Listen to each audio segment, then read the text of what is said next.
Hello aspirants, welcome to daily news analysis of The Hindu. Today the date is 15th March, so let's get started. Poll bonds, 22 firms donated over 100 crore. And पता है इसमें एक सबसे बुरी बात जो है वो ये है कि एक लॉटरी की कंपनी है, उसने डोनेट करे हैं 1368 करोड़। एंड ये हमेशा ईडी और सीबीआई के प्रेशर में रहा है, इस पे कई बार रेड पड़ी है। तो ईडी के प्रेशर से ही बचने के लिए आप कह सकते हो it became the largest donor. अब आप ये भी समझ सकते हो कि ये पैसा किस पार्टी को गया होगा, राइट। अभी के लिए फिलहाल यहाँ पर सिर्फ प्लेन ये दिया गया है कि किस कंपनी ने कितने बॉन्ड्स खरीदे हैं और किस पार्टी को ज्यादा फंडिंग मिली है। तो आप यहाँ पे देख सकते हैं बीजेपी को गई है ऑलमोस्ट 6000 करोड़। एंड हैरानी की बात यह है कि कांग्रेस जो कि ऑलमोस्ट नेशनल लेवल की पार्टी है, कुछ स्टेट्स में उसकी गवर्नमेंट है, उसके बाद भी उसको 1400 करोड़। बट दिस तृणमूल कांग्रेस बंगाल जो कि अच्छी खासी करप्शन स्कैम्स के लिए बदनाम रही है, इसको 1600 करोड़ गए। दिस तेलंगाना गवर्नमेंट अगेन काफी एलिगेशंस लगे हैं तेलंगाना गवर्नमेंट पे भी करप्शन के। Just look at the funding. That's why मैं आपसे हमेशा से कहता रहा हूं इलेक्ट्रल बॉन्ड ने ब्राइबरी और किकबैक्स को लीगल बना दिया है। बिल्कुल आप दोनों तरीके से इसको यूज कर सकते हो। या तो सामने वाले को प्रोजेक्ट चाहिए गवर्नमेंट से, तो उसमें वो प्रोजेक्ट का कुछ परसेंटेज उस रूलिंग पार्टी को एज अ फंडिंग दे देगा, या फिर किसी कंपनी पे रेड डालिए सीबीआई ईडी की, जैसे यहां पर इस लॉटरी कंपनी पे डली, और उसके बाद फिर इससे मजबूर कीजिए कि आप या तो हमें फंडिंग दे दीजिए हमारी पॉलिटिकल पार्टी को, या फिर आप टैक्स पे कर दीजिए, उसके बाद पेनल्टी सजा होगी जो अलग, राइट। तो इसने दोनों ही तरफ से इंडियन डेमोक्रेसी को, या आप कह लीजिए कि इस पॉलिटिक्स को और ज्यादा खराब किया है ये। तो शायद अरुण जेटली हमेशा याद रखे जाएंगे देश में एक ऐसा सिस्टम देने के लिए जिसने करप्शन को लीगल बना दिया था। एनीवे चलिए, तो यहां पर अब एक गलती जो हुई है एसबीआई से कि सुप्रीम कोर्ट ने जजमेंट में ये भी कहा था कि आपको सीरियल नंबर भी देने हैं, क्योंकि सीरियल नंबर से तो मैचिंग कर पाएंगे ना कि किस सीरियल नंबर की बॉन्ड किस कंपनी ने खरीदी थी, और फिर पॉलिटिकल पार्टीज ने अपने बैंक अकाउंट में किस सीरियल नंबर की बॉन्ड को एनकैश कराया है, राइट। और बैंक ने बड़ी स्मार्टली सीरियल नंबर नहीं दिए हैं। उसने सिर्फ लिस्ट दे दी है डोनर्स की, उसने लिस्ट दे दी है पॉलिटिकल पार्टीज की, बट सीरियल नंबर्स नहीं दिए हैं जो कि मैच करने के लिए जरूरी थे। और ये जजमेंट में था सुप्रीम कोर्ट की कि आप सीरियल नंबर जरूर देंगे, बाकी मैच वगैरह हम करवा लेंगे, इलेक्शन कमीशन कर लेगा, बाकी आप सिर्फ सीरियल नंबर के साथ दे दीजिए हमें प्लेन डेटा। बट बैंक ने बहुत ही स्मार्टली आपको प्लेन डेटा दे दिया विदाउट सीरियल नंबर। तो अगेन ये वापस से जो एडवोकेट इसके अगेंस्ट फाइट कर रहे हैं, कपिल सिब्बल हो या प्रशांत भूषण हो, they will again challenge this thing कि why serial number is not available. Serial number से मैचिंग कर पाएंगे ना, क्योंकि हम ऑलराइट। तो ये तो सिर्फ आपका एक छोटा सा एग्जांपल है this future gaming and hotel services limited. ये कंपनी जो लॉटरी मैग्नेट है मिस्टर सेंटियागो मार्टिन, ये सिंगल लार्जेस्ट डोनर बने, और थोड़ा बहुत भी नहीं, 1368 करोड़, राइट। इन पर ईडी ने रेड भी की थी और अटैच भी किए थे 400 करोड़ के बैंक अकाउंट। अब ये बताइए कि जहां ईडी रेड कर रहा है, जहां पर इनके बैंक अकाउंट को ऑलरेडी सीज कर रहा है, उसके बाद भी अगर ये इतना डोनेशन दे रहे हैं किसी पॉलिटिकल पार्टी को, that shows the nexus between the corruption and the political parties. Anyway चलिए, single one nation one election. तो यहाँ पर जो कमिटी बनी थी मिस्टर रामनाथ कोविंद की, इन्होंने सबमिट कर दिया अपना प्रपोजल, और ऑब्वियसली एज एक्सपेक्टेड इन्होंने फेवर ही किया है कि होने चाहिए। बट इन्होंने कहा है कि आप सिर्फ ये एमपी एमएलएस यानी कि Lok Sabha and state legislative assembly के इलेक्शन एक साथ करा लीजिए। उसके बाद एक साल के अंदर आप Panchayati Raj institution and municipal corporation municipalities के इलेक्शन करा लीजिए। ये वाले इलेक्शन कराता है इलेक्शन कमीशन ऑफ इंडिया, ये कराती है स्टेट इलेक्शन कमीशन, राइट। लेकिन जहां पर, और रिपोर्ट देखिए जरा कितने पेजेस की है, 18,000 पेजेस की। इसके अलावा सेम इशू को एग्जामिन कर रहा है 22nd लॉ कमीशन भी, जो कि बहुत जल्द सबमिट करेगा अपनी रिपोर्ट। अब इनके इस प्रपोजल में एक चीज जो एटलीस्ट आई पर्सनली फील की बहुत गलत है, वो है कि इनका कहना है new Lok Sabha in the event of hung house और नो कॉन्फिडेंस मोशन, अगर नो कॉन्फिडेंस मोशन पास हो जाता है कि गवर्नमेंट गिर जाती है, तो जो न्यू लोकसभा बनेगी वो सिर्फ रिमेनिंग टेन्योर के लिए बनेगी, जो अनएक्सपायर्ड टर्म होगा। दैट मीन्स सपोज कीजिए हम 2029 में इलेक्शन कराते हैं नेशनल लेवल पर, ओके, और 2031 के आसपास 2 साल बाद सपोज कीजिए कि सेंटर में जो गवर्नमेंट थी वो गिर गई, तो फिर 2031 में दोबारा इलेक्शन होंगे, और जो नई गवर्नमेंट बनेगी सेंटर पे, वो कंटिन्यू करेगी सिर्फ 2034 तक ही, यानी उसका जो 5 साल का टेन्योर है वहीं तक।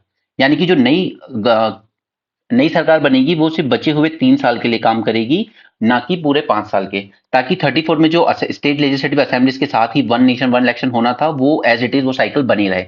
जो बीच में सरकार गिरने के बाद जो नई सरकार बनेगी वो सिर्फ बचे हुए टेन्योर के लिए काम करेगी। But now the problem is कि अगर ऐसा करने जाओगे आप, हो सकता है 31 के बाद 32 में फिर गिर जाए कोलिशन गवर्नमेंट। कोलिशन गवर्नमेंट तो यही हुआ ना, अटल जी के टाइम तो 2-3 बार सरकार गिर गई थी एक ही साल के अंदर।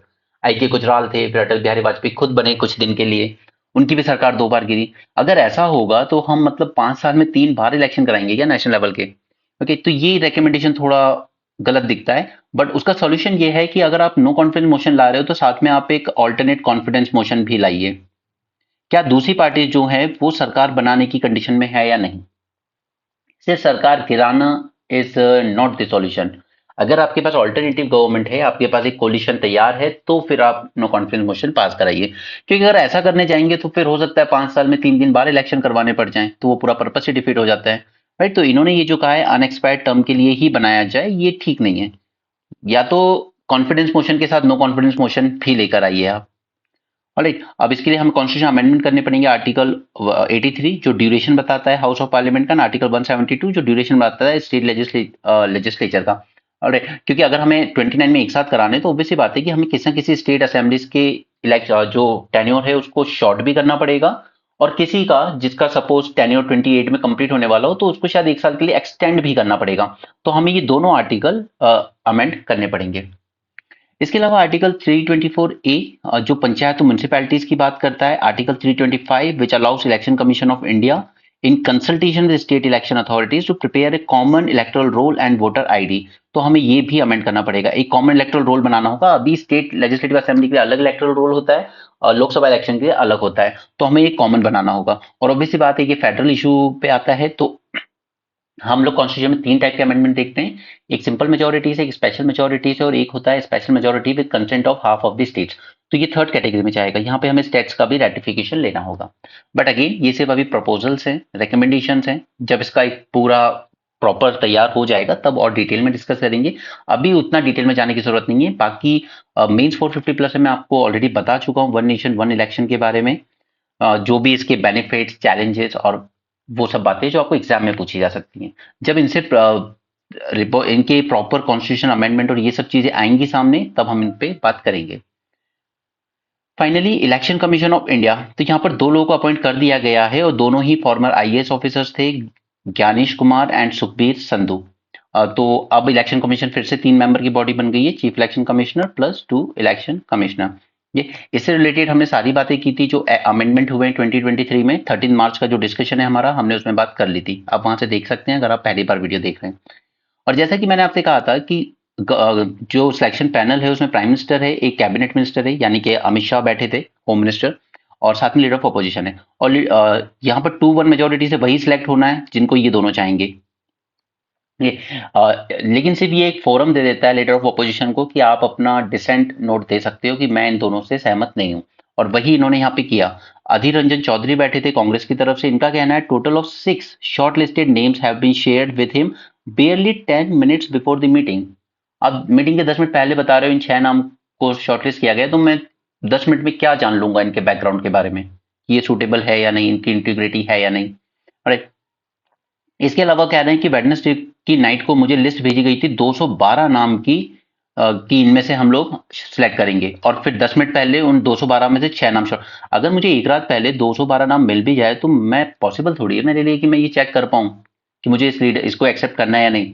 ओके, तो इन्होंने सबमिट किया अपना डिसेंट नोट। बस यही एक फायदा हो सकता है सिलेक्शन कमेटी में कि जो अपोजिशन के लीडर हैं वो अपना एक डिसेंट एक्सप्रेस कर सकते हैं, पहले ये भी पॉसिबल नहीं होता था।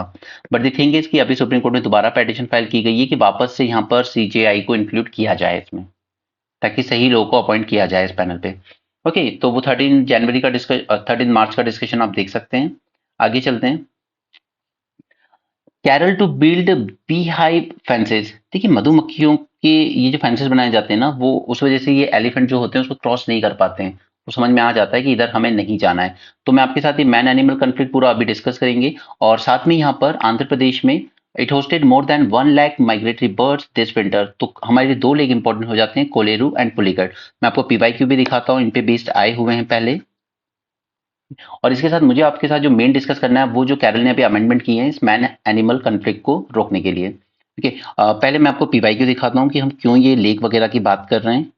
सी, this was the question from 22 and this was the question from 21। तो यहाँ पर अलग अलग वेटलैंड और लेक के नाम पूछे गए थे और आपको मैच करने थे स्टेट्स के साथ। बट टफ क्यों हो जाता है, क्योंकि हो सकता है यहाँ पे इधर उधर कुछ मैचिंग नहीं होनी है, एक दो आपको पता होता है और आप आंसर तक पहुंचाते वो चीज नहीं है। अगर आपको चारों पता है तभी आप ये आंसर कर पाओगे। ये जो नया पैटर्न लेकर आया है 2022 से यूपीएससी, कि आपको सारे पता होंगे तभी आप आंसर कर पाओगे कितने पेयर करेक्ट हैं और कितने नहीं। राइट। उसी तरीके से 2021 में ये इन बिटवीन द लाइन से क्वेश्चन लिया गया, filter feeder, which one of the following is filter feeder, right. तो आंसर वाज ओयस्टर। अब जब तक आपको कैट फिश, ऑक्टोपस, पेलिस्कन, ठीक है, ये पॉसिबल तो नहीं है कि आप सारे स्पीशीज वगैरह को याद कर लो। खैर वैसे मैं खुद भी कहता हूँ कि आप 100 में से पूरे 100 क्वेश्चन तो करने नहीं है, तो ऐसे कुछ क्वेश्चन छोड़ भी सकते हो। बट द थिंग इज कि अगर वो बाई चांस कभी न्यूज़पेपर में मेंशन हुआ स्पेशली, तो याद रह जाएगा। औरंगुटन पे क्वेश्चन आया था, इसीलिए आया था क्योंकि वो उसकी पॉपुलेशन बहुत ज्यादा एक्सटिंक्शन के करीब पहुंच गई है, क्योंकि पाम ऑयल बहुत ज्यादा कल्टीवेशन कर रहे हैं मलेशिया, इंडोनेशिया, और सबसे बड़े इंपोर्टर भी हम ही हैं पाम ऑयल के। तो ये न्यूज हमेशा आती रहती है, पाम ऑयल इंपोर्ट बढ़ रहा है इंडिया का एंड ऑल दिस। और वहीं कई न्यूज आर्टिकल में बीच में डाल दिया जाता है कि ऑरेंगुटन की पॉपुलेशन इसमें थ्रेटन हुई है, और वहीं से UPSC in between the line question pick कर लेता है। ठीक है, चलिए, मैन एनिमल कन्फ्लिक्ट पे ये पॉइंट्स आप खुद से पढ़ लेंगे। इम्प्लीकेशन क्या है, इकोनॉमिक लॉस होता है जब एलिफेंट वगैरह इसमें घुस आते हैं, एग्रीकल्चर खराब करते हैं, ह्यूमन सेफ्टी को थ्रेट होता है, काफी डेथ हुई है स्पेशली केरल में, ecological damage, conservation challenge, psychological impact, ये आप फाइल से खुद पढ़ लेना। ठीक है, और उसके अलावा कि क्या स्ट्रेटेजीज ली जा सकती हैं, तो फर्स्ट थिंग, ये जो अभी तक हमने जितने डिस्कशन किए हैं पिछले एक हफ्ते में, हैबिटाट मैनेजमेंट करना बहुत जरूरी है, ताकि ये लोग एनक्रो हमारी ह्यूमन सेटलमेंट जो हैं वो इनके हैबिटेशन के ज्यादा करीब ना जाए। अदरवाइज क्या होगा, वो लोग फूड और शेल्टर की सर्च में यहाँ आते रहेंगे इंसानों के बीच, और फिर ये कन्फ्लिक्ट होते रहेंगे। राइट। तो हमें वाइल्ड लाइफ का एक अलग कॉरिडोर बनाना होगा। जैसे अगर एलिफेंट हमें पता है कि यहाँ से यहाँ इधर मूव करते हुए इधर से उधर जाता है, तो फिर हमें अवॉइड करना है कि हमें इधर सेटलमेंट नहीं बनाने है बीच में, ये उनका कॉरिडोर है निकलने का। राइट। तो हमें हैबिटेशन आप इधर उधर बना सकते हो, लेकिन आप सोचो कि मैं यहाँ भी बना लूं बीच में, कि तो वो ठीक नहीं है। तो हमें अपना खुद का भी जो सेटलमेंट है उस पैटर्न को देखने की जरूरत है। Right. Habitat management. Second is crop protection measures लेने की जरूरत है। तो उसके लिए हम लोग फेंसिंग कर सकते हैं, स्कैर डिवाइसेस लगा सकते हैं, जैसे कुछ ऐसे नॉइस वगैरह। तो बी हाइव जो यूज कर रहे हैं वो उसी का पार्ट है, कि वो उनको स्कैर करेगा कि नहीं, इस तरफ नहीं आना है। राइट। क्रॉप डाइवर्सिफिकेशन कर सकते हैं, कई बार ऐसे क्रॉप ग्रो कर लेते हैं हम लोग जो ये लोग पसंद करते हैं एलिफेंट जिसको खाना, ठीक है, जैसे कि गन्ना, शुगर केन। उसके अलावा अर्ली वार्निंग सिस्टम डिप्लॉय किए जा सकते हैं, जैसे अलर्टिंग द कम्युनिटीज कि एलिफेंट या wild life is coming near by, तो अभी थोड़ा सा दूर हो जाइए, छत पे चले जाइए, इस तरह की चीजें। राइट। तो हमें इन थ्रेट्स को मिटिगेट करने की जरूरत है। सिमिलरली कम्युनिटी एंगेजमेंट और एजुकेशन बढ़ाना है, ताकि हम को एग्जिस्ट कर सके उनके साथ। अवेयरनेस बढ़ानी है इनके बारे में, हमें ट्रेनिंग देनी है कि कैसे आप इस कन्फ्लिक्ट को बेटर सॉल्व कर सकते हो। कुछ कन्फ्लिक्ट रेजोल्यूशन मैकेनिज्म सेटल करने की जरूरत है, wildlife conflict response team, hotlines etcetera. And most importantly, जो सबसे इंपॉर्टेंट पॉइंट हमें मिला था पिछले अपने डिस्कशन में, वो था कि वहां पर वो लोग सर्च में आते हैं फूड एंड फॉडर के, और वहां जंगल में इनको क्यों नहीं मिल रहा है, क्योंकि हमने इंट्रोड्यूस कर दी हैं कुछ इन्वेसिव प्लांट्स। कुछ इन्वेसिव प्लांट्स हमने वहां पर इंट्रोड्यूस कर दिए हैं जिन्होंने उनके फूड फॉडर को डैमेज किया है, और उसकी वजह से वो यहाँ पर आते हैं ताकि उनको इसकी जरूरत वो इंसानों की एग्रीकल्चर लैंड के थ्रू फुलफिल कर सकें। नेक्स्ट थिंग इज कि हमने इकोसिस्टम को इतना डैमेज किया है कि उनकी जो वाटर बॉडीज हैं उनको भी हमने काफी ज्यादा हार्म पहुंचाया है। ठीक है, तो जितना ज्यादा हम अपनी बायोडाइवर्सिटी को कंजर्व करेंगे, बायोडाइवर्सिटी में कंजर्वेशन में सब कुछ आ जाता है, कि हमें इन्वेसिव प्लांट्स एनिमल्स को इंट्रोड्यूस नहीं करना है वहां पर, पूरा इकोसिस्टम मैनेज करके रखना है, वाटर बॉडीज को बिल्कुल नेचुरली फ्लो होने देना है, ताकि उनकी नीड वहीं उनके हैबिटेशन में फुलफिल होती रहे, उन्हें इंसानों के बीच ना आना पड़े। क्लियर। लेकिन केरल के साथ प्रॉब्लम थोड़ी अलग है। एक तो उसका क्या, एरिया बहुत कम है, ये विड्थ बहुत कम है, तो और पॉपुलेशन डेंसिटी बहुत ज्यादा है। ओवरऑल पॉपुलेशन कम है वहां पर, पॉपुलेशन ग्रोथ रेट भी कम है, बट डेंसिटी बहुत ज्यादा है एरिया कम होने की वजह से। ठीक है, तो वो ऑलरेडी बहुत एनिमल हैबिटेशन के बहुत करीब रहते हैं।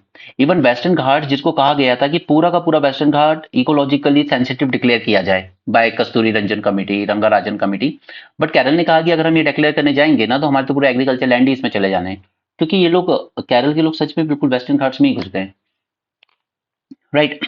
अब कैरल ने जो प्रपोज किए थे कुछ अमेंडमेंट्स, ये मुझे आपके साथ डिस्कस करना है, क्योंकि ये रिजॉल्व कैसे करना है ये जानना बहुत जरूरी है। पहले पूरी रिस्पॉन्सिबिलिटी होती थी फॉरेस्ट डिपार्टमेंट की और under wildlife protection act, but अब इसको फॉरेस्ट डिपार्टमेंट से लेकर हम दे देंगे कैरल, खासकर कैरल के रिस्पेक्ट में बात हो रही है ये, स्टेट डिजास्टर मैनेजमेंट अथॉरिटी को, जो कि डिजास्टर मैनेजमेंट एक्ट के अंडर में इंट्रोड्यूस की जाती है। वी ऑल नो ना, एक नेशनल लेवल पे होती है डिजास्टर मैनेजमेंट अथॉरिटी, एक स्टेट लेवल पे होती है और फिर डिस्ट्रिक्ट लेवल पे होती है। डिस्ट्रिक्ट लेवल पे खुद डिस्ट्रिक्ट कलेक्टर्स को देखते हैं, राइट।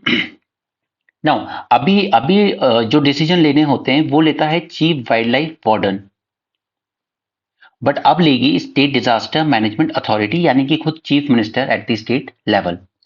डिस्ट्रिक्ट लेवल पे कौन लेगा? पहले भी डिस्ट्रिक्ट कलेक्टर ही लेते थे, बट वो लेते थे in the capacity of his executive power. और अब वो अब भी डिसीजन डिस्ट्रिक्ट कलेक्टर ही लेंगे, but in the capacity of being a chairperson of district disaster management authority. देखिए इस बात को समझिए फर्क। डिस्ट्रिक्ट कलेक्टर पहले भी ले रहे थे, डिस्ट्रिक्ट कलेक्टर अभी भी ले रहे थे, लेकिन पहले वो अपनी पावर ड्राइव कर रहे थे एज एग्जीक्यूटिव ऑफिसर, अब वो अपनी पावर ड्राइव कर रहे हैं as the chairperson of district disaster management authority. Clear? Similarly intervention की बात करें तो limited by wildlife protection act, but यहां पर और ज्यादा पावर मिल जाएगी अंडर डिजास्टर मैनेजमेंट एक्ट, ताकि डिसीजन और अच्छे लिए जा सके।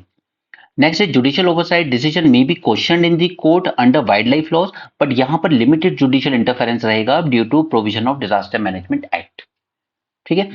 Then jurisdiction of court, court can entertain the suits under relevant wildlife laws, but यहां पर इस एक्ट के अंडर में सिर्फ supreme court and high court can entertain the suits related to disaster management act 2025। 2025 नहीं, 2005 है। Norms override capability, it is limited under wildlife protection act overriding powers, but यहां पर overriding power under the including wildlife laws during the declared disaster period, right. एक authority होगी कि आप override कर सकते हो दूसरे नॉर्म्स को, जब लोग कहें कि यार हम लोग तो ये एलिफेंट लेकर जाएंगे यहाँ से, हम लोग के कस्टम का पार्ट है, कल्चर पार्ट है, नो, यहाँ पर जो अथॉरिटी होगी वो ओवरराइड कर सकती है, बट इस केस में बहुत लिमिटेड पावर होती थी। ओके, तो ये कुछ 5-6 ऐसे मेजर्स हैं जो हम इन जनरल भी यूज कर सकते हैं। ये केरल गवर्नमेंट ने लिए हैं, बट हम लोग इन जनरल भी यूज कर सकते हैं। जी। दूसरा हमारा जो न्यूज था वो with respect to Kolleru lake था, तो ये है हमारी फेमस रामसार साइट्स, इनके बारे में जान लेते हैं। कुछ इंपॉर्टेंट वन याद रख लीजिए, जैसे वुलार लेक जम्मू कश्मीर में, होकेरा वेटलैंड जम्मू कश्मीर में, पोंग डैम हिमाचल, रेणुका वेटलैंड हिमाचल, सोमोरिरी ये लद्दाख में है, काफी न्यूज में भी रहा है ये तो। इसके बाद हरिका, दिस इज पंजाब, रोपर वो भी Punjab, Sambhar lake Rajasthan, Keoladeo national park वो भी राजस्थान में, नाल सरोवर बर्ड सेंचुरी ये काफी फेमस है गुजरात में, this is the Kolleru lake Andhra Pradesh, इसको डिटेल में जानेंगे। दिस इज चिलिका लेक जो उड़ीसा में, ये भी बहुत इंपॉर्टेंट है। ठीक, भितरकनिका मैंग्रोव ये भी आपका उड़ीसा में ही आता है। देन कम रुद्र सागर, ये जानना जरूरी है, त्रिपुरा में। Loktak lake, this is famous in Manipur, इसी में वो हुंडीज वाला सिस्टम आता है। एंड दीपर बोल ये है असम का बहुत ही फेमस वन। भोज वेटलैंड ये हमारे भोपाल में है। इसके बाद तमिलनाडु में है Point Calimere wildlife and bird sanctuary, and यहाँ पर इंपॉर्टेंट है केरल में वेम्बनाड कोल वेटलैंड। ओके, और उसके बाद अष्टमुडी वेटलैंड, राइट। तो ये इंपॉर्टेंट वन है, जैसे कि मैंने आपको पीवाई क्यू दिखाया, यहाँ से देखिए मैच द फॉलोइंग में आया है, ठीक, राइट। अब देखिए, अब हमने जो ऊपर देखा है, हमने होगेरा देख लिया, हमने रेणुका देख लिया, रुद्रसागर देख लिया, बट शशतम कोटा, अब जब तक आपको ये नहीं पता होगा तब तक आप इस क्वेश्चन को आंसर नहीं कर सकते। आपको 3 पता है, राइट, बट आपको 4th नहीं पता है। इसलिए मैं कह रहा हूं कि न्यूज़पेपर पे ज्यादा भरोसा रखिए, जो न्यूज में रहे वो सब अपने नोट्स में बनाते चलिए। बुक्स पे रिलाई ज्यादा इसलिए नहीं कर सकते क्योंकि वो बहुत लंबी चौड़ी लिस्ट दे देते हैं, उतना आपका ब्रेन ना याद रख पाएगा ना वहां रिकॉल कर पाएगा। ओके, और यूपीएससी की एक बात अच्छी है कि वो अगर कोई भी चीज पूछ रहा है ना, तो कहीं ना कहीं न्यूज में रही होगी तभी पूछ रहा है। आप में से कुछ लोग मेरे साथ न्यूज़ एनालिसिस में बहुत लेट जुड़े होंगे, शायद दिसंबर जनवरी के आसपास। ओके, बट मैं ये जून से कर रहा हूँ, and I have seen all these things कि ये न्यूज़ में आ रही हैं, और पीवाईक्यूज को जब हम देखते हैं तो वो कहीं ना कहीं न्यूज़ से ही रेफरेंस लिया जाता है। Okay, तो अभी आप 24 दे रहे हैं, आप में से कुछ होंगे जो 25 26 की तैयारी कर होंगे, बट प्लीज न्यूज़पेपर को बहुत सीरियसली लीजिएगा। आपके खुद के नोट्स ही आपके काम आएंगे, specially in prelims. Okay, mains के लिए वो हम ब्रेनस्टॉर्मिंग और मेंस 450 वापस से रिज्यूम करेंगे।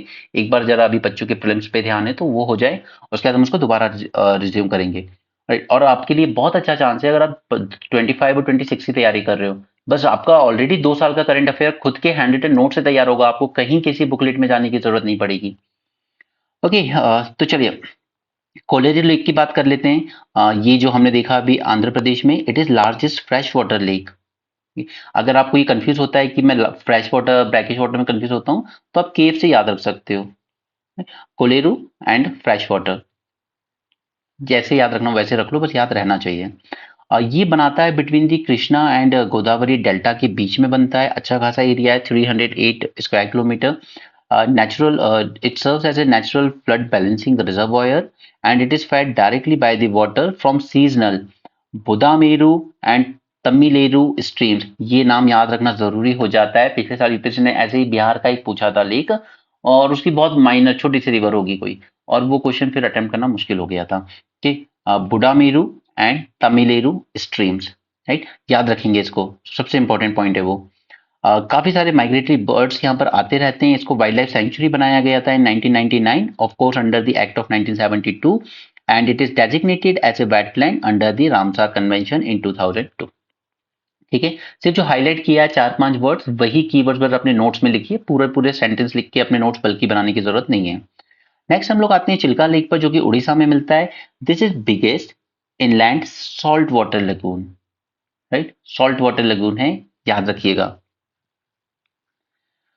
ओके, नियर सतापदा इन उड़ीसा। अब अगेन इसकी भी रिवर्स के नाम याद रखना बहुत जरूरी है। दया रिवर यहाँ से फ्लो होती है और उसी के माउथ पे बना हुआ है ये lake. Remember this. Chilika lake is the largest coastal lagoon in India and second largest salt water lagoon in the world after New Caledonian barrier, USA में। सेकंड लार्जेस्ट है, ये भी याद रखिएगा, second largest salt water lagoon in the world.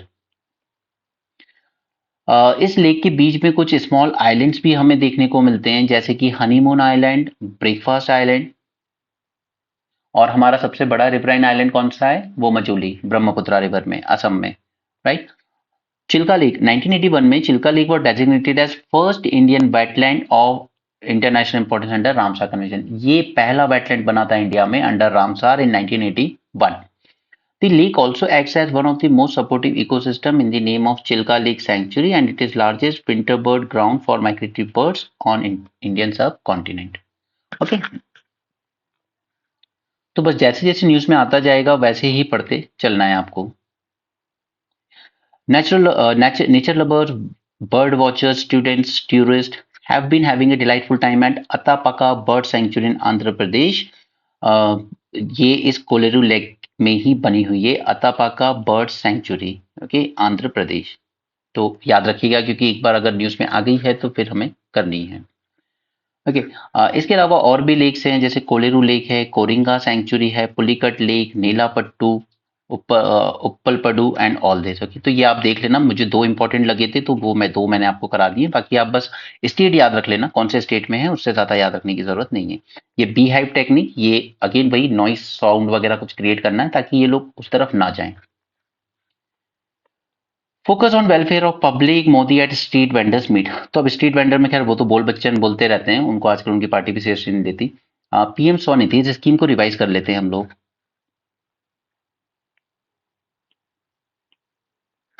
Launch किसने की थी, ministry of housing and urban affair ने 2020 में लॉन्च की थी। यहाँ पर आपको affordable working capital loan provide किए जाएंगे, जैसे जो लोग स्ट्रीट वेंडर्स हैं, जो ठेला वगैरह लगाते हैं, और मोस्टली इसको दिमाग में रख के किया गया था कोविड लॉकडाउन के टाइम पर कि उनका लॉस ज्यादा हुआ था, तो फिर उनको इस तरह से एक माइक्रो क्रेडिट फैसिलिटी अरेंज की गई थी, जहां पर कोलेटरल फ्री लोन लेना दिया जाएगा, आपको कोई कोलेटरल नहीं रखना है, बट लोन भी सिर्फ 10,000 का दिया जाएगा with low rate of interest below 12%। 12% को अगर आप लो कहोगे तो फिर ओके, 12% लोन, और इसको लो रेट बोलेंगे आप, low rate of interest for a period of 1 year. Okay, scheme का ड्यूरेशन था अंटिल मार्च 22, बट इसको एक्सटेंड कर दिया गया टिल 2024।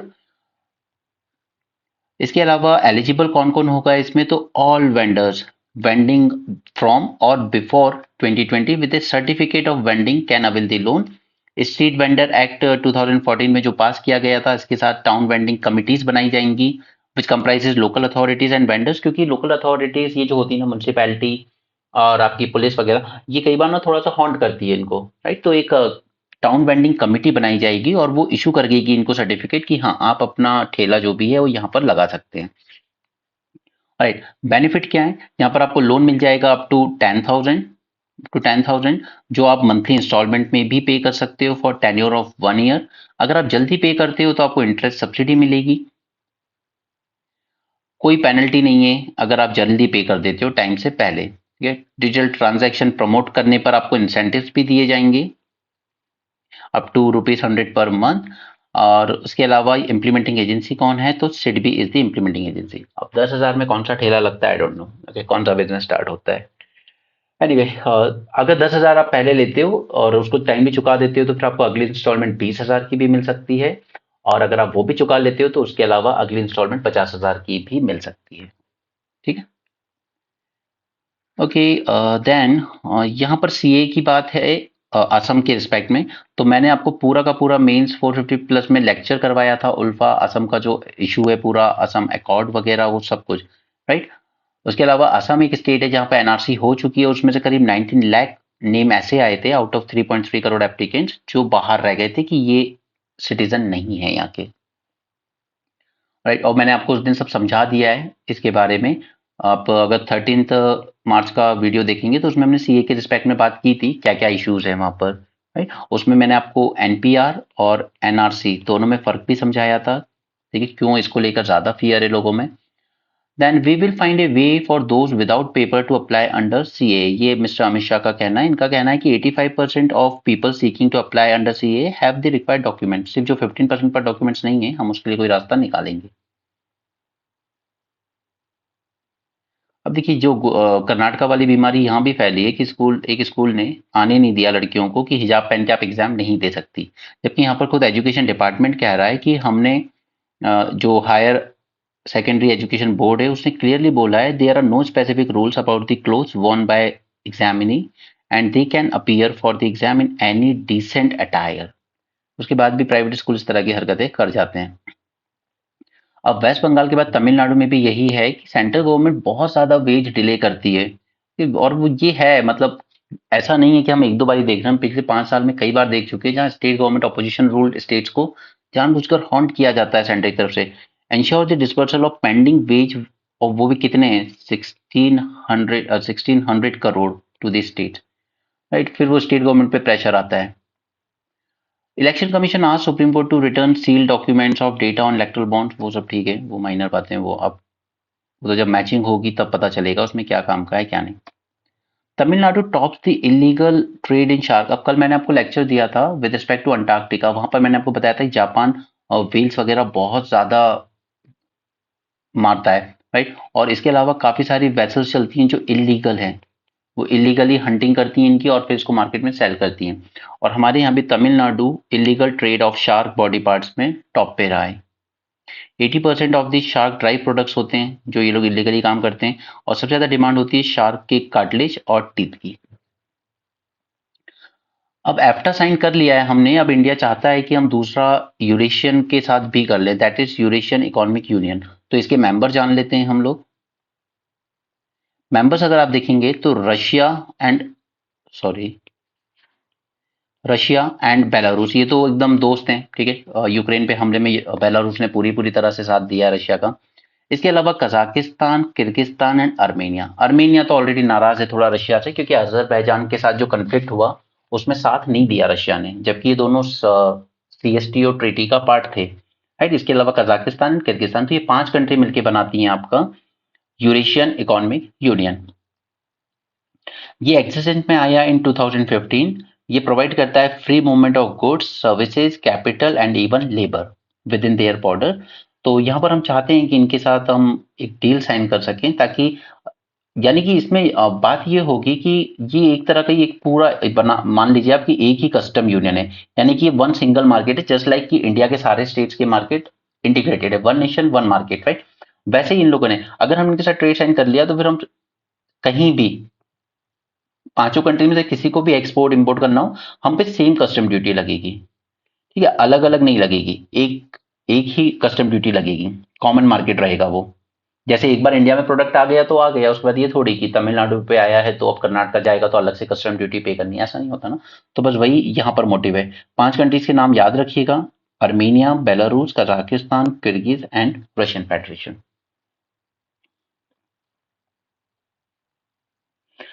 ऑलराइट, यहाँ पर कुछ स्टडी कंडक्ट की गई है फॉरेस्ट राइट एक्ट जो 2006 में आया था इसके रिस्पेक्ट में, तो उसमें देखा गया है कि कुछ स्टेट में अच्छे से इंप्लीमेंट हुआ है, कुछ में अच्छे से इंप्लीमेंट नहीं हुआ है। फॉरेस्ट राइट एक्ट पढ़ लेना, रिवाइज कर लेना, बाकी मैं अपने प्रीलिम्स रिवीजन सीरीज में उसको करवाऊंगा अलग से भी। ओके, बट इसकी जो रिजल्ट है थोड़े से मिक्स रहे। ये लाया गया था ताकि जो वहाँ पर ट्राइब्स रह रहे हैं पिछले 75 ईयर से, उनको लैंड राइट्स दिए जाएं उनके। This FRA in current form does not address the unique situation existing in the northeastern states, especially क्योंकि वहां पर झूम कल्टीवेशन प्रैक्टिस करते हैं वो लोग, तो ये फॉरेस्ट राइट एक्ट उसको प्रॉपरली रिकग्नाइज नहीं करता है। We need to recognise it as a practice adapted to the ecological and cultural needs। अब झूम कल्टीवेशन है क्या? It is kind of shifting cultivation. आपने एक पैच ऑफ लैंड लिया, उसको वहां पे ट्री काटे, एग्रीकल्चर किया कुछ टाइम, फिर जब लगा कि अब इसकी सॉइल फर्टिलिटी खत्म हो गई है, तो आपने उस लैंड को फैलो छोड़ दिया, ठीक, ताकि अब वो वापस से ऑटोमेटिकली अपने नेचुरली रीजनरेट हो जाए, फिर आप दूसरे पैच ऑफ लैंड पे मूव कर गए। दैट इज कॉल्ड एज झूम कल्टीवेशन, यानी स्लैश एंड बर्न।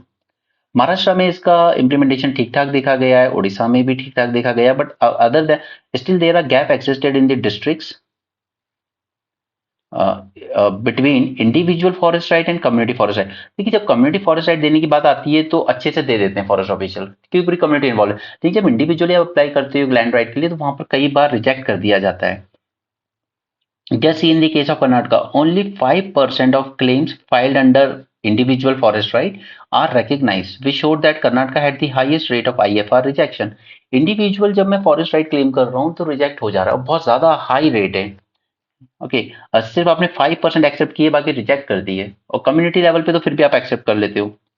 यहाँ पर मैं हमेशा आपसे कहते रहा हूँ कि किसी देश को बर्बाद करना हो तो दो तीन चीजें ही चाहिए आपको। एक, आप न्यूडिटी बढ़ा दीजिए, दूसरा पोर्नोग्राफी बढ़ा दीजिए, तीसरा अल्कोहल का कंजम्पशन बढ़ा दीजिए। और ये जो ओटीटी प्लेटफॉर्म्स हैं कुछ, ये सिर्फ न्यूडिटी सर्व कर रहे हैं और कुछ नहीं। और उसको नाम क्या देते हैं? ये तो क्रिएटिविटी है, हमारी क्रिएटिव एक्सप्रेशन। अगर आप इनके एपिसोड्स वगैरह देखेंगे कुछ ऐप्स के, जैसे वूबी एक ऐप है, प्राइम है, इसमें इन लोगों ने रिलेशनशिप्स को भी नहीं छोड़ा है, चाहे वो ससुर बहू हो या देवर भाभी हो, इस तरह की आप, मतलब आप समझ सकते हो, मतलब these OTT platforms are openly serving the vulgarity. तो गवर्नमेंट ने इनको ब्लॉक किया है फाइनली, बहुत ज्यादा हो चुका था इनका। आप नाम भी देख सकते हैं इनके, दिस वूवी, ड्रीम फिल्म्स, बेशरम, हंटर, रैबिट, एक्स्ट्रा मूड, इसके अलावा प्राइम प्ले। ओके, और ये सब है जो आपको कॉमन है, ये इतने नहीं है ऐसा कि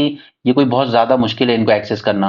ये सब बहुत इजीली अवेलेबल है। ये बाकी के तो मैं बात भी नहीं कर रहा हूँ, क्योंकि मैंने खुद भी कभी इनके नाम नहीं सुने, ये बट ये सब जो है ये बाकी के, ये बहुत ओपनली अवेलेबल है। राइट, तो गवर्नमेंट ने ये अच्छा डिसीजन लिया है कि इसको बैन करना जरूरी है, स्पेशली विद रिस्पेक्ट टू कि जो बच्चे हैं 14-16 साल के, इनके लिए बहुत ज्यादा जरूरी है ये सब करना। अदरवाइज जो रिलेशनशिप्स वगैरह हैं वो सबका मजाक बन रहा है। 18 ओटीटी प्लेटफॉर्म्स को ब्लॉक किया है मिनिस्ट्री ने under information technology act, Indian penal code and indecent representation of women prohibition act. इन तीनों एक्ट का यूज करके इनको ब्लॉक किया गया है। The responsibility of platforms to not propagate obscenity, vulgarity and abuse under the guise of creative expression. Okay, आगे चलते हैं। ये सिर्फ यहाँ पे इन्होंने एक सर्वे काइंड ऑफ किया है कि ज्यादा जो पुअर लोग हैं उनमें क्या दिक्कत है, कार्डियक रिस्क फैक्टर क्यों आ रहे हैं, तो वो सब ले देकर बात न्यूट्रिशन की ही आ जाती है, उसमें ऐसा कुछ नया नहीं है जानने का।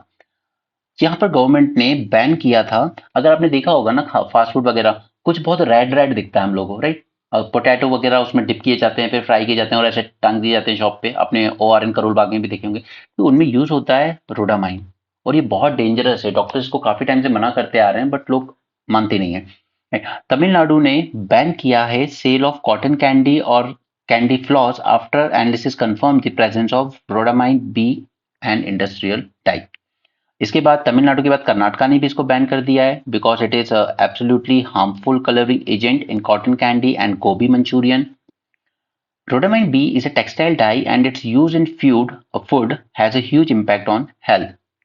Rhodamine B is a fluorescent dye used in cosmetics, textile, leather industries, लेकिन उसके अलावा इस स्वीट्स में भी यूज होता है, मंचूरियन आइटम्स में भी यूज होता है, पकौड़ा बनाने, सॉस बनाने, चाइनीज फूड वगैरह में भी यूज होता है।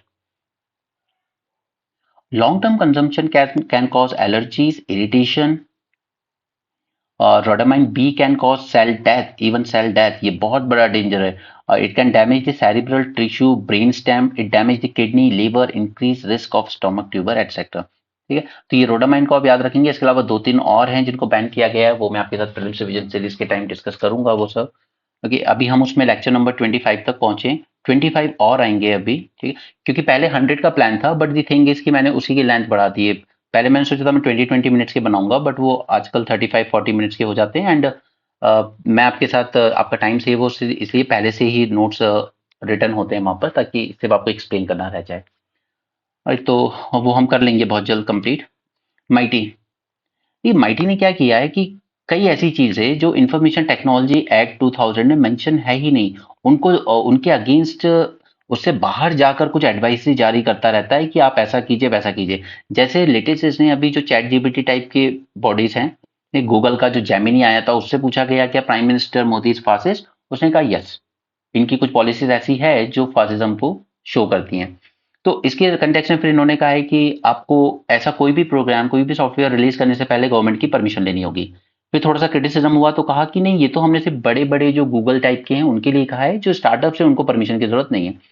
तो ये जो माइटी है ना, ये डीटी समझता है अपने आप को कि मैं कुछ भी ऑर्डर दे सकता हूँ। And the worst thing is कि ये इस तरह के जो अपने ऑर्डर्स देता है ना, उनको पब्लिश भी नहीं करता है। ठीक है, अंडर अपनी वेबसाइट में ऑफिशियली पब्लिश भी नहीं करता है, वो बस अपने सोशल मीडिया के थ्रू ही एडवाइस ही देता रहता है। बट इन एडवाइजेस के बहुत फार रीचिंग इम्पैक्ट्स हो सकते हैं। MIT issued an advisory to several large platforms for regulation of generative artificial intelligence. First thing is कि इंफॉर्मेशन टेक्नोलॉजी एक्ट ठीक है, ठीक, लेकिन इसके अंदर जो प्रोविजन है, आपसे उसके रिगार्डिंग गाइडलाइंस दे सकते हो कंपनीज को, लेकिन इसके बाहर जाकर भी ये एडवाइजेस देता है, जबकि mighty has no residual power. Residual power is कि जो चीज एक्ट में मेंशन नहीं की गई है, उसके उसके एक्ट में जो मेंशन की गई है उसके बाहर की अगर कोई ऑर्डर्स देने हैं तो वो दे सकती है बॉडी। तो सेबी के पास इस तरह की बॉडी है, आरबीआई के पास इस तरह की अथॉरिटीज होती है, बट माइटी के पास ऐसी कोई अथॉरिटी नहीं है कि आप रेसिडुअल पावर होल्ड करो। But still, it has regularly issued advisories at least since March 2020, with 4 published on its website until June 22 and none thereafter. Okay, इसने इतनी सारी एडवाइजरी इशू की है सिंस मार्च 2020, उसमें से 4 उसने अपनी वेबसाइट पे पब्लिश की, वो भी लास्ट टाइम पब्लिश की थी 22 में। उसके बाद तो उसने पब्लिश भी नहीं किया, वो बस ऐसे ही जारी कर देता है ओरली। इसी तरह की चीजें हमने इंटरनेट इंटरनेट शटडाउन में भी देखी थी। वहां भी स्पेशली कश्मीर, पंजाब, हरियाणा में इस तरह के केसेस थे कि आपने सेक्शन 144 डिक्लेयर कर दिया, आपने इंटरनेट सर्विसेज भी बंद कर दी, लेकिन इन्होंने अपनी ऑफिशियल वेबसाइट पे उसको अपलोड ही नहीं किया है। तो कोर्ट में जब केस जाता है, कोर्ट कहता है कि प्रूफ तो लाओ कि इंटरनेट शटडाउन किया गया था और बेवजह किया गया था। क्योंकि अगर पब्लिक आवाज उठाए, पब्लिक कुछ प्रोटेस्ट करे और आप तुरंत इंटरनेट शटडाउन कर दोगे, तो वो तो फिर डेमोक्रेसी का मतलब नहीं बनता ना। अगर स्टूडेंट के साथ गलत हुआ है, वो उसमें प्रोटेस्ट कर रहे हैं कि हमारे पेपर लीक हुए हैं या यहाँ पे चीटिंग हुई है, अब कहो कि ये हजारों बच्चे यहाँ बैठे हुए हैं, इंटरनेट शटडाउन कर देते हैं यहाँ पे, ऐसे नहीं चलेगा ना। और उसके बाद फिर आप उसको आपकी ऑफिशियल वेबसाइट पे पब्लिश भी नहीं करते हो। इसलिए इंडिया को internet shutdown capital of the world भी कहा जाता है। सो माइटी भी इसी तरह की चीजें कर रहा है। इसी को हम कहते हैं censorship without citing any legal authority. कोई लीगल है ही नहीं, लॉ के अंडर वो चीज है ही नहीं जो आप कर रहे हो, आपके पास कोई रेसिडुअल पावर ही नहीं दी गई है। ये केस न्यूज में आया था जब गूगल का एक बार्ड आर्टिफिशियल इंटेलिजेंस सॉफ्टवेयर है, उसने कहा था कि इस मोदी फासिस्ट, तो उसने कहा था yes. Undefined terms. The advisory vaguely directs compliance for artificial intelligence models, including a bias prevention and a licensing regime for undertesting on unreliable AI. कि अभी जो आर्टिफिशियल इंटेलिजेंस आपकी अंडर टेस्टिंग है या थोड़ी अनरिलायबल है, उसको रिलीज नहीं करेंगे आप विदाउट गवर्नमेंट परमिशन। फिर थोड़ा क्रिटिसिज्म हुआ तो बाद में इन्होंने कहा कि ठीक है, हम स्टार्टअप्स को एग्जेम्प्ट कर रहे हैं इसमें से। और ये सब चीजें ये सिर्फ ट्विटर और एक्स पे ही जारी कर देते हैं, वहीं से विड्रॉ कर लेते हैं, ऑफिशियल वेबसाइट पे पब्लिश भी नहीं करती है। The practice of issuing advisories without amendment to the IT rules. अगर आपको इस तरह के चेंजेस करने हैं तो आप जाइए इंफॉर्मेशन टेक्नोलॉजी एक्ट 2000 में अमेंडमेंट कीजिए, पर आप नहीं कर रहे हो।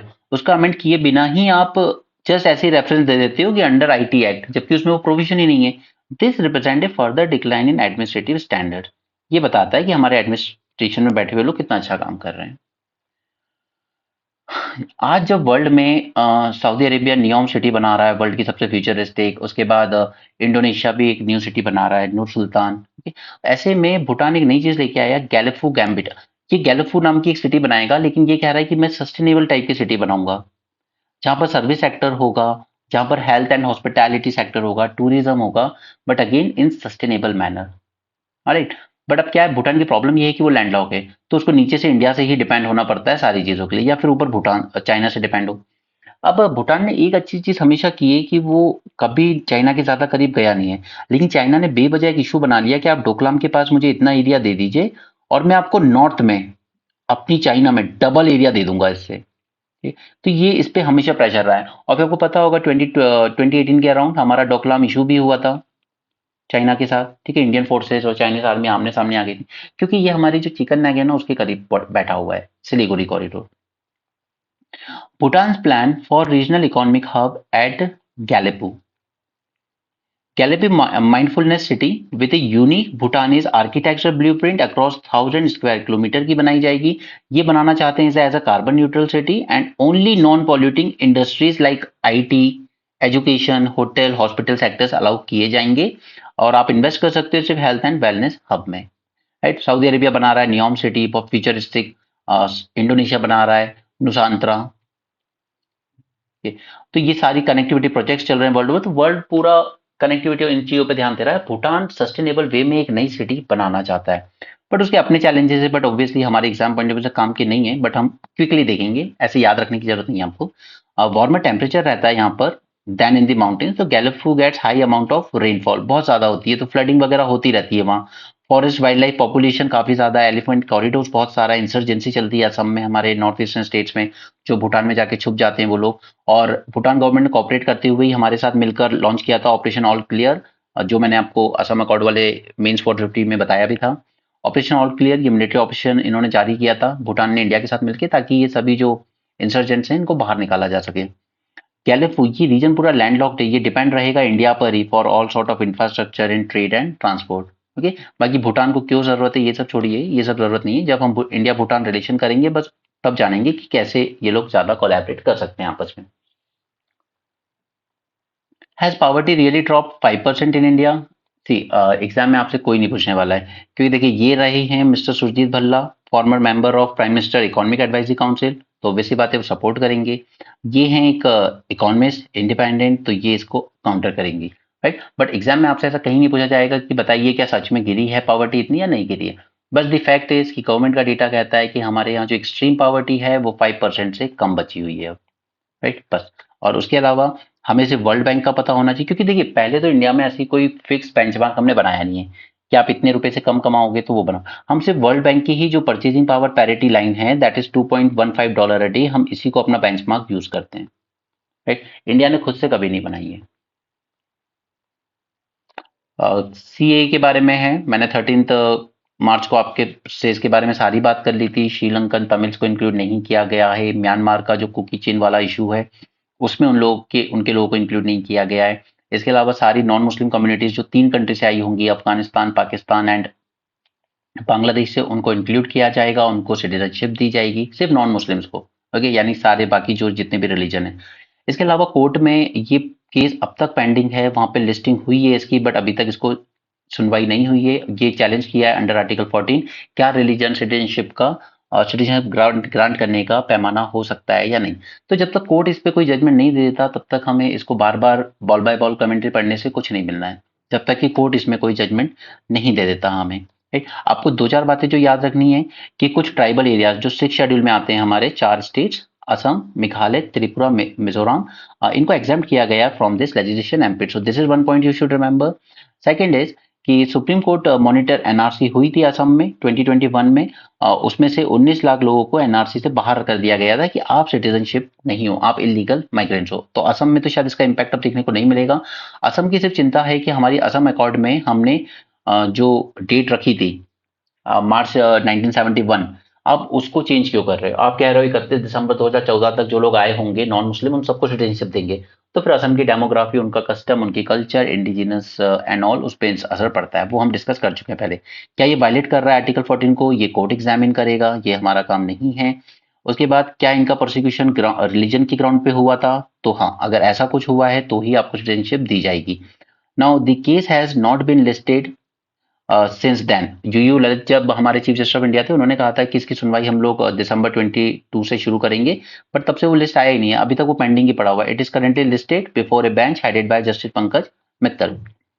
The rules have done away with the tiered scrutiny of application for citizenship by district collector on the ground and recommendation of state government as to wisdom of granting citizenship. पहले district collector के पास ही authority दी गई थी जब असम में भी NRC हुई थी कि आप एप्लीकेशन देखिए, आप देखिए सिटीजनशिप देनी है या नहीं, बट ये पावर अब डिस्ट्रिक्ट कलेक्टर से ले ली गई है और सीधे सीधे स्टेट गवर्नमेंट को दे दी गई है। इसके अलावा असम अकॉर्ड के सेक्शन 6A ही सबसे बड़ा इशू है यहाँ पर, और इस पे अभी जो चंद्रचूड़ की कमिटी बेंच थी उन्होंने रिजर्व कर दिया अपना वर्डिक्ट कि अभी हम ये वर्डिक्ट बाद में देंगे, क्योंकि 6A ने कट ऑफ डेट रखी थी आपकी मार्च 24 1971, जब पाकिस्तानी मिलिट्री ने ऑपरेशन लॉन्च किया था, right, operation search light Bangladesh में, और मारना शुरू किया था लोगों को, और काफी लोग लाखों करोड़ों इधर आ गए थे।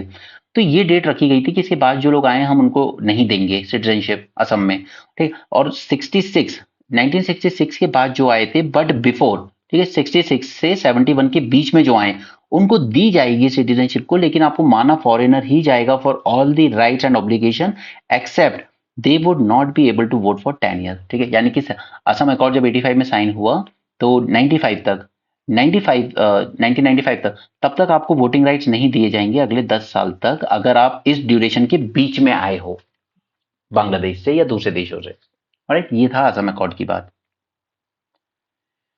आगे चलते हैं।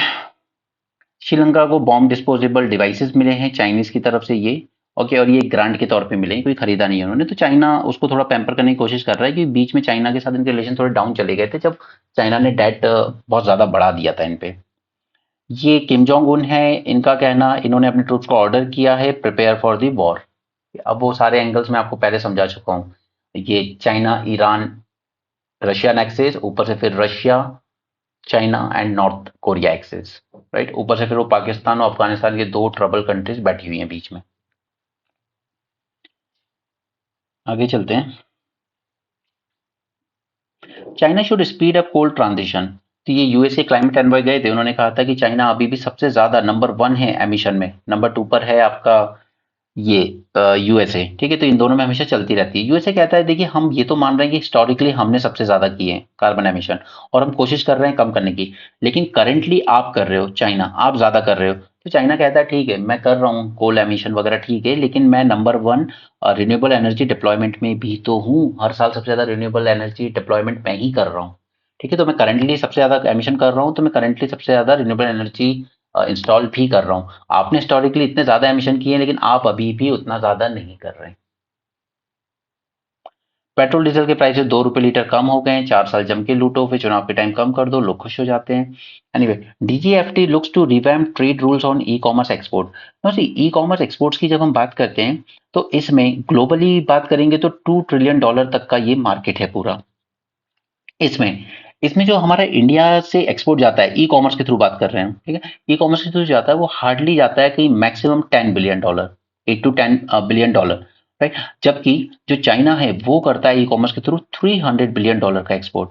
और कल की न्यूज में हमने देखा था कि आउट ऑफ दिस 10 सिर्फ $2 बिलियन है जो एमएसएमई कर पा रही है, यानी हमारी एमएसएमई कहीं ना कहीं ये जो रूल्स हैं, जो कस्टम्स पेपर वर्क और इन सब में उलझ रही है, राइट। कि हम टोटल एक्सपोर्ट तो एमएसएमई अराउंड 40% करता है इंडिया का टोटल, बट जब ई कॉमर्स के थ्रू करने की बात आती है तो सिर्फ $2 बिलियन कर पाता है, क्योंकि हमारी जो एमएसएमई है ना वो क्या कर रही है, business to business model follow कर रही है। यानी कि यहाँ से हम भेजेंगे वहां के किसी बिजनेसमैन को और फिर वो सेल करेगा, जबकि हमें क्या करना है कि हमें इस तरह की अरेंजमेंट करनी है कि हमारे एमएसएमई डायरेक्टली वहां के कंज्यूमर्स को भेज सके, राइट। इस तरह की चीजें बनानी है, बिजनेस टू बिजनेस मॉडल से हमें मूव अवे करना है to business to consumer market, consumer model, ठीक है। और चाइना $300 बिलियन का टोटल एक्सपोर्ट करता है ई कॉमर्स के थ्रू, और इसमें से $200 बिलियन इनकी एमएसएमई से एक्सपोर्ट कर रही हैं। तो ये दिखाता है कि वहां पर क्यों ज्यादा लोग रिच बनते हैं, क्योंकि एमएसएमई हर कोई खोल सकता है, लेकिन वो मार्केट तो मिले उन्हें, ठीक है। हम टोटल 10 कर रहे हैं ई कॉमर्स में, उसमें से सिर्फ $2 बिलियन एमएसएमई कर रही है हमारी, राइट, जस्ट 1/5। और यहां पर चाइना ई कॉमर्स के थ्रू एक्सपोर्ट कर रहा है $300 बिलियन का, उसमें से $200 बिलियन ऑलमोस्ट टू थर्ड ये चाइना के एमएसएमई कर रही हैं। तो हमें एमएसएमई के लिए एक्सपोर्ट और इजी बनाने की जरूरत है। We need to facilitate more exports via e commerce route के। ग्लोबली $2 ट्रिलियन का मार्केट है और हम एक्सपोर्ट करते हैं $10 बिलियन, चाइना एक्सपोर्ट करता है $300 बिलियन।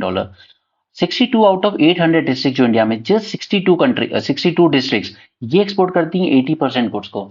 यानी कि बाकी डिस्ट्रिक्ट्स में हमने उतना वर्क नहीं किया है, वहां की एमएसएमईज नहीं कर पा रही हैं अभी भी परफॉर्म। तो हमें फोकस करने की जरूरत है क्राफ्ट्समैन, स्मॉल बिजनेसमैन वगैरह पर। ये बिजनेस टू बिजनेस मॉडल जो है उससे शिफ्ट करना है हमें, ताकि डायरेक्टली कनेक्ट हुआ जा सके कंज्यूमर से, फॉरेन के। NBFC, RBI likely to upgrade some NBFC to top player this year. NBFC क्या होती है, मतलब जो बैंक जैसे फंक्शन तो परफॉर्म कर रही है, बट एग्जैक्टली वो बैंक नहीं है, वो नॉन बैंक की कैटेगरी में आती है। तो इससे रिलेटेड आरबीआई लेकर आया था एक इनका क्लासिफिकेशन, जिसे इसने 4 कैटेगरी में डिवाइड किया था: base layer, middle layer, upper layer and top layer. तो इनके बारे में जान लीजिए। बेस लेयर पे आती थी वो एनबीएफसी जिनका एसेट साइज 1000 करोड़ से ज्यादा है। राइट, ये आती थी आपकी बेस लेयर में। इसके बाद यहां पर ऑल नॉन डिपॉजिट टेकिंग। अब एनबीएफसी दो तरह की हो सकती है, एक होती है डिपॉजिट टेकिंग और दूसरी हो सकती है नॉन डिपॉजिट टेकिंग। यानी कि वो पब्लिक से डिपॉजिट नहीं ले रही हैं, पब्लिक से डिपॉजिट नहीं ले रही हैं, वो ऊपर से पैसा लेके आ रही हैं कहीं से, कोई बॉन्ड वगैरह इशू करके किसी इंफ्रास्ट्रक्चर प्रोजेक्ट के लिए, या फिर कहीं ऊपर बैंक से लोन लेके आ रही हैं, या आरबीआई से डायरेक्ट ला रही है। ठीक है। और डिपॉजिट टेकिंग जहां पे कंज्यूमर से पैसा ले रहे हैं ये लोग। राइट, तो यहाँ पर सेकंड लेयर जो आती है हमारी, मिडिल लेयर, उसमें आता है: it shall consist of all non deposit taking NBFC having asset size of less than 1000 crore and all deposit taking NBFC. Deposit taking सारी कवर हो जाएंगी, और नॉन डिपॉजिट टेकिंग में वो कवर होंगी जिनका एसेट साइज 1000 करोड़ से कम है। ठीक है, this is second layer. Next third layer आती है हमारी अपर लेयर। अपर लेयर में आ जाते हैं: it is a small set of NBFC which are significant from point of view of systematic risk spill over. कि अगर ये खराब हो गई तो इसका इम्पैक्ट पूरी इकोनॉमी पे होगा, सिस्टमेटिकली इंपॉर्टेंट है ये, and therefore required to be subjected to tighter regulation. इन पे टाइट रेगुलेशन करने की जरूरत है। जैसे आईएल एंड एफएस फेल हुई थी, ठीक है, तो उसके इम्पैक्ट अच्छे खासे दिखे थे इकोनॉमी में, क्योंकि सबसे बड़े बड़े इंफ्रास्ट्रक्चर वो फंड करती थी। राइट, इसके बाद आती है टॉप लेयर, जिसपे सबसे टाइट सिक्योरिटी रखी जाएगी या रेगुलेशन रखा जाएगा। NBFC judged to extreme in supervisory risk perception would be pushed to the top. There will be enhanced and more intensive supervisory engagement with these NBFC. Okay, चारों layer समझ में आई। अब याद ये रखिए कि टॉप लेयर में अभी तक किसी भी एनबीएफसी को ऐड नहीं किया गया है। ठीक है, सिर्फ अपर, मिडिल और बेस लेयर में किया गया है। टॉप लेवल पे कोई भी एनबीएफसी अभी फॉल नहीं करती है। अब ये भी देख लीजिए कि जब चारों लेयर की हम बात कर रहे हैं, that is a base, middle, upper and top layer, तो यहां पर बेस लेवल पे आती है 6% एनबीएफसी, मिडिल लेयर में आ रही हैं 71%, और टॉप लेयर में आ रही हैं 23% ऑफ द टोटल एसेट्स। ठीक है, तो सबसे ज्यादा कहां पर है हमारा? मिडिल लेयर में। राइट, यानी कि ऑल डिपॉजिट टेकिंग और नॉन डिपॉजिट टेकिंग में जिनके एसेट साइज 1000 करोड़ से कम है, वो आ रही है हमारी मिडिल लेयर में। और कोई भी एनबीएफसी अभी तक टॉप लेयर में नहीं आ पाई है। क्लियर? तो अब यहां पर आरबीआई यही कह रहा है कि it can upgrade some NBFC to top layer. अब हम कुछ एनबीएफसी को टॉप लेयर में शिफ्ट कर सकते हैं। समझ में आया आपको ये issue? Currently, 16 non-banks are placed in the upper layer, of which 9 NBFCs are led by large business houses.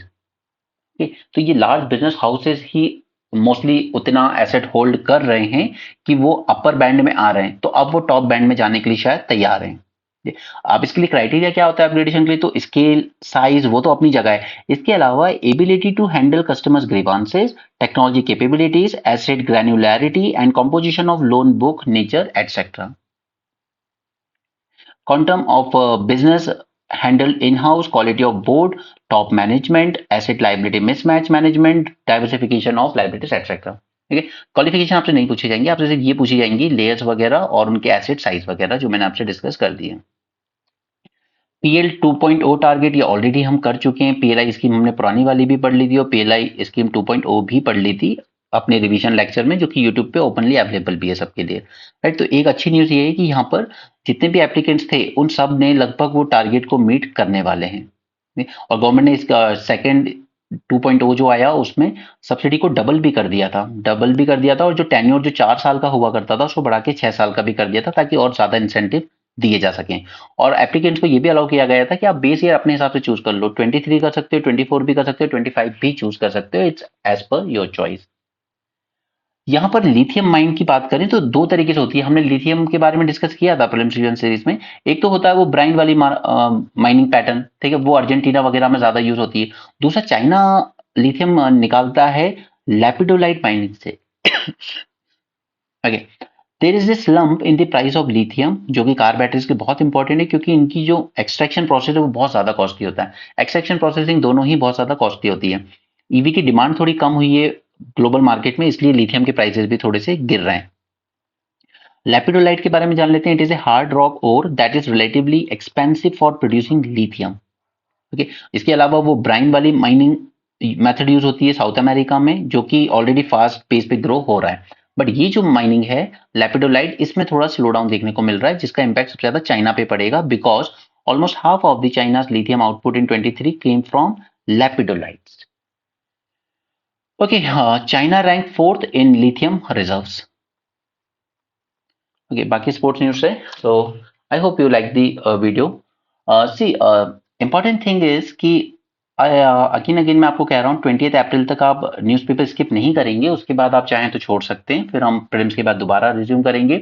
But important thing is कि आपका टाइम आपको लगे कि प्रीलिम्स का भी साथ साथ हो रहा है, इसलिए मैंने उसमें एक तरह से रिविजन की काफी सारी चीजें मैं इसमें इंक्लूड कर देता हूँ। Alright, so that's it for this session. Thanks for joining, have a great day and keep learning.